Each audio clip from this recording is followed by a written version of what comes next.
Hello friends, welcome back. अगर आप हैं बिहार में नियोजित शिक्षक और बनना चाहते हैं राज्यकर्मी, तो आप लोग को एक परीक्षा से गुजरना होगा, जिस परीक्षा का नाम है सक्षमता परीक्षा। और कल जो यहाँ पे अवकाश तालिका जारी किया गया है, उसमें आप लोग के लिए एक अच्छा चीज़ भी है कि राज्यकर्मी बनाने की उसमें बात की गई है, और वो जो अगले साल से लागू होगा, यानी कि आप लोग को इसी साल जो है परीक्षा भी ले लिया जाएगा, और इसी साल आप लोग का रिजल्ट भी होगा, और आप लोग इसी साल राज्यकर्मी बनिएगा। तो उसको ध्यान में रखते हुए अब आप लोग के पास समय बहुत कम है, तो आप लोग को एक एक चीज़ कर करके सारा कुछ जानकारी लेना पड़ेगा, तभी आप लोग जा कर के यहाँ पे पास हो पाइएगा। तो चलिए इस वीडियो में हम लोग आगे बढ़ते हैं और सारा कुछ समझते हैं। तो ये आप लोग का पार्ट 14 है, और सूरज एक काम अनेक, और इससे संबंधित हम लोग सारे PDF को देखने वाले हैं। तो चलिए हम लोग इस PDF में चलते हैं। तो यहाँ पे आप लोग का ये PDF है, इसमें आप लोग देख सकते हैं अध्याय 14 सूरज एक काम अनेक। अगर आप लोग को ये PDF लेना है, या फिर आपका जितना भी PDF छूटा हुआ वो लेना है, या फिर आने वाले समय में आप लोग को रोज़ाना PDF लेना है, तो सभी के लिए आप लोग को जो है इस नंबर पे व्हाट्सअप कर देना है।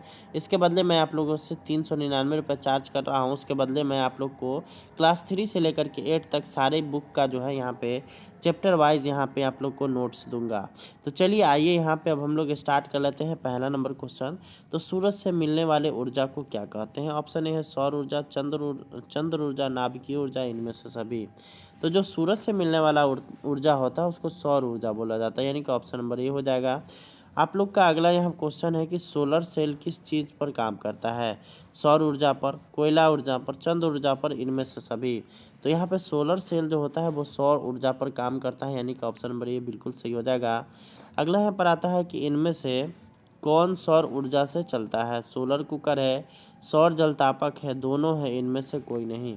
तो अगर बात करिएगा यहाँ पर सौर ऊर्जा से चलने वाला उपकरण, तो सोलर कुकर भी है और सौर जलतापक भी है, तो इसलिए इसका ऑप्शन नंबर सी हो जाएगा, दोनों। आगे हम लोग चौथा नंबर देखेंगे, तो सोलर कुकर से बनता है, क्या बनता है भाई? तो खाना है, धुआं है, दोनों है, इनमें से कोई नहीं। तो सोलर कुकर से खाना बनता है, यानी कि ऑप्शन नंबर ए इसका बिल्कुल सही आंसर हो जाएगा। अगला सवाल आता है कि सोलर कुकर का आंतरिक भाग किस रंग का होता है? यहाँ पे आप लोग का किस रंग का होता है? तो सोलर कुकर जो होता है उसका जो आंतरिक रंग का जो भाग होता है उसको काले रंग से बनाया जाता है। क्यों काले रंग से बनाया जाता है? क्योंकि काला रंग जो होता है वो ऊष्मा का अवशोषक होता है, और वो जो है सूर्य से आ रही प्रकाश की किरणों के साथ उसकी जो ऊष्मा है उसको अपने अंदर समाहित कर लेता है, जिस कारण से वहाँ पे टेम्परेचर बढ़ जाता है। और टेम्परेचर बढ़ने के कारण वहाँ पे क्या होता है कि भोजन काफ़ी जल्दी बनता है, और वहाँ का जो भोजन का जो पोषक पदार्थ है वो भी उसमें मौजूद रहता है, किसी भी तरह से उसमें क्षति नहीं होती है। अगला यहाँ पर आता है कि सोलर कुकर में कौन सा दर्पण लगा होता है? तो ऑप्शन ए है उत्तल, बी है अवतल, सी है दोनों, और डी है इनमें से कोई नहीं। तो यहाँ पे आप लोग को पता होना चाहिए कि उत्तल दर्पण और अवतल दर्पण के गुण क्या होते हैं। उत्तल दर्पण क्या करता है कि जैसे मान लीजिए कि कोई किसी भी वस्तु का क्या करता है कि यह प्रतिबिंब को छोटा कर देता है। दूसरा जो ये क्या करता है कि अगर इस पर कोई भी प्रकाश उस पर पड़ता है ना, तो उसको फैला देता है, अलग अलग दिशाओं में उसको जो है विकर्षित कर देता है। और वहीं अगर अवतल दर्पण की अगर बात करिएगा तो उस पर जितने भी प्रकाश पड़ते हैं उसको जो है एक अपना फोकस रहता है, उस पर वो जो है अपना फोकसित कर देता है, उसी पर जो है उसको ट्रांसफ़र कर देता है। उसका जितना हीट हो गया, उसका जितना जो है लाइट हो गया, सारा एक ही जगह पे चला जाता है। तो जिस कारण से वहाँ पे क्या हो जाता है कि हीट बढ़ जाता है। तो सोलर कुकर में हम लोग को तो हीट का ही ज़रूरत है, तो इसलिए इसका अवतल दर्पण का ही यूज होता है, यानी कि ऑप्शन नंबर बी बिल्कुल सही हो जाएगा। अगर दर्पण की बात करिएगा, अवतल दर्पण इस तरह से होता है, इसमें बाहर से रंगा होता है, ठीक है। उत्तल दर्पण का भी आपको शेप ऐसा ही दिखाई देगा, लेकिन ये क्या होता है, भीतर से रंगा होता है। ये अवतल हो गया और ये हो गया आपका उत्तल। तो ये आप लोग देख सकते हैं, इसमें दोनों में डिफरेंसेज है। अगला यहाँ पर आता है कि सूर्य से हम सब प्राप्त करते हैं, क्या प्राप्त करते हैं भाई? तो ऑप्शन ए हो गया ऊर्जा, बी हो गया आपका रोशनी, सी हो गया ताप, और डी हो गया इनमें से सभी। तो सूर्य से हम सभी जो क्या प्राप्त कर सकते हैं? तो सूर्य से हम लोग ऊर्जा, टेम्परेचर भी प्राप्त करते हैं। अगर सूरज नहीं हो तो न रहे तो दुनिया अंधेरा हो जाए, उसके बाद हम लोग उससे टेम्परेचर भी प्राप्त करते हैं। तो ये सब कुछ हो गया। तो यहाँ पे ऑप्शन नंबर डी बिल्कुल इसका सही हो जाएगा, इनमें से सभी। यहाँ पे आप लोग देख सकते हैं सूर्य से हम लोग क्या करते हैं, सोलर सेल लगा लिया, बैटरी चार्ज कर लिए, तो वहाँ से ऊर्जा मिल गया, ठीक है। दूसरा चीज़ है, या फिर हम लोग यहाँ पर सोलर कुकर लगा के खाना बना लिए तो वहाँ भी हम लोग को क्या प्राप्त हो गया, ऊर्जा प्राप्त हो गया। रोशनी आप लोग जानबे कर रहे हैं कि जब सूरज निकलता है तो चारों ओर उजाला छा जाता है और टेम्परेचर तो वहाँ से मिलता ही है, उसके कारण से ही हम लोग का शरीर इतना विकसित हो पाता है, पेड़ पौधे बढ़ पाते हैं और पेड़ पौधे अपना भोजन बना पाते हैं। इसलिए इसका ऑप्शन नंबर डी इनमें से सभी बिल्कुल हो जाएगा सही। अगला यहाँ पर आता है कि विश्व में ऊर्जा का सबसे बड़ा स्रोत कौन है। विश्व में ऊर्जा का सबसे बड़ा स्रोत कौन है, और ये है कोयला, बी है सॉरी यहाँ पे बी होना चाहिए, सी लिखा गया है, बी होगा सूर्य, सी हो गया दोनों और डी हो गया इनमें से कोई नहीं। तो विश्व का अगर बात करिएगा कि सबसे बड़ा स्रोत कौन सा है ऊर्जा का, तो यहाँ पे आपका हो जाएगा सूर्य, यानी कि ऑप्शन नंबर बी इसका बिल्कुल राइट है। अगला यहाँ पर आता है कि सोलर कुकर से आने वाला विद्युत होता है, सोलर सेल से आने वाला विद्युत होता है, कैसा होता है भाई, एसी यानी कि अल्टरनेटिव करंट, डीसी यानी डायरेक्ट करंट, सी हो गया दोनों और डी हो गया इनमें से कोई नहीं।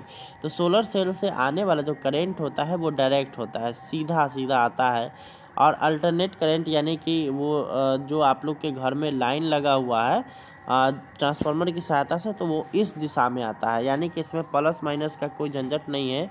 एसी इस तरह से आता है, कभी कोई प्लस हो जाता है कभी कोई माइनस हो जाता है, इसीलिए आप अगर किसी भी तार को छूते हैं तो आपको ज़ोरदार झटका लगता है। वहीं अगर डीसी में देखिएगा तो आप अगर देखिएगा तो एक गर्म तार रहता है तो एक ठंडा तार रहता है, तो इसको अगर आप लोग अलग अलग छूते हैं तो आपको किसी भी तरह का कोई भी प्रभाव नहीं पड़ने वाला है। तो यहाँ पे सोलर सेल से जो है डीसी डायरेक्ट करंट आता है, यानी कि ऑप्शन नंबर बी इसका बिल्कुल सही हो जाएगा। अगले यहाँ पर आता है कि सोलर सेल से प्राप्त होता है, ऑप्शन नंबर ए हो गया गर्मी, बी हो गया विद्युत, सी हो गया दोनों और डी हो गया आपका इनमें से कोई नहीं। यहाँ पे आपको लिखा गया है सोलर सेल। अब ऐसा नहीं कि आप लोग समझ जाइए कि सौर ऊर्जा तो उससे गर्मी और विद्युत दोनों मिलेगा, लेकिन सोलर सेल से हमको क्या मिलेगा, सिर्फ और सिर्फ मिलेगा विद्युत, यानी कि ऑप्शन नंबर बी बिल्कुल सही हो जाएगा। अगला सवाल आता है यहाँ पर है कि सौर सेल से जलता है, ऑप्शन नंबर ए हो गया लकड़ी का चूल्हा, बी हो गया आपका बल्ब, सी हो गया दोनों और डी हो गया इनमें से कोई नहीं। तो सोलर सेल से हम लोग का जो जलता है वो बल्ब जलता है, यानी ऑप्शन नंबर बी बिल्कुल सही हो जाएगा। अगला यहाँ पर सवाल आता है कि कृत्रिम उपग्रह आर्टिफिशियल यहाँ पे जो लगता है उनमें किसका उपयोग होता है, कोयला का, विद्युत का, सौर ऊर्जा का और इनमें से कोई नहीं। तो अगर बात करिएगा तो कृत्रिम उपग्रह आपके अंतरिक्ष में लगता है तो कोयला वहाँ पे ले जाना संभव नहीं है, विद्युत का संचरण वहाँ पे नहीं हो सकता है, वहाँ पे होगा आपका सौर ऊर्जा का संचरण, यानी कि ऑप्शन नंबर सी बिल्कुल सही हो जाएगा। अगले यहाँ पर सवाल आता है कि भारत में किस राज्य में सौर सेल लगाने की योजना विचाराधीन है, ऑप्शन दिया गया है आपको, बिहार है, राजस्थान है, कश्मीर है, इनमें से सभी है। तो राजस्थान एक ऐसा राज्य है जहाँ पे अभी जो है सौर ऊर्जा लगाने का यहाँ पे प्रक्रिया जो है विचाराधीन चल रहा है। अगला यहाँ पर है कि सौर कुकर में नहीं बन सकता है, क्या नहीं बन सकता है, रोटी, चावल, दाल, इनमें से कोई नहीं। तो चावल और दाल आप लोग आसानी से बना सकते हैं, लेकिन रोटी उसमें डालिएगा तो रोटी आपका सही ढंग से नहीं पक पाएगा। 15वां नंबर सवाल आप लोग का है कि सोलर कुकर बना होता है समतल दर्पण से, उत्तल दर्पण से, दोनों से, इनमें से कोई नहीं। तो सोलर कुकर तो भाई अवतल दर्पण से बना होता है, तो इसलिए इसका ऑप्शन नंबर डी बिल्कुल सही हो जाएगा। इस तरह से ये वीडियो यहाँ पे ख़त्म होता है। अगर आपको इसके भैया PDF चाहिए तो आप लोग डिस्क्रिप्शन बॉक्स चेक करिए, वहाँ पे मेरा व्हाट्सअप नंबर दिया गया है, आप लोग वहाँ से जुड़ करके प्राप्त कर सकते हैं। धन्यवाद, थैंक्स फॉर वॉचिंग, वीडियो को शेयर करिए।